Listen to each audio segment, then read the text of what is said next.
I've had a couple of comments about the EOS door cards and how I reattach the top part to the bottom part, what fixings I used.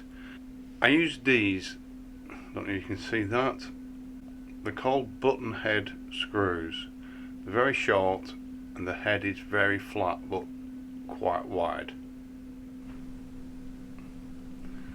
Now some of them are a little bit too long. They're very pointed on the end.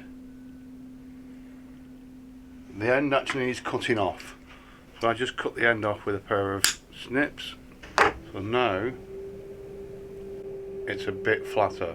That's all you need to do.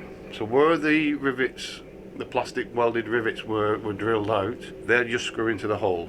You may find a washer also may help on there, but they'll fix most of those. There's only a couple of places that you have to glue. The bits that don't have the rounded drilled out bits, I think there's a couple of pieces, I can't remember now.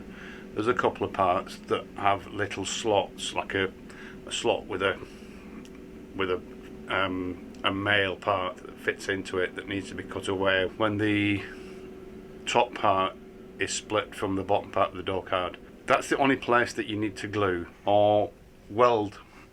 If you've got enough of the tab left, you can heat it and push it over and hold it till it goes hard.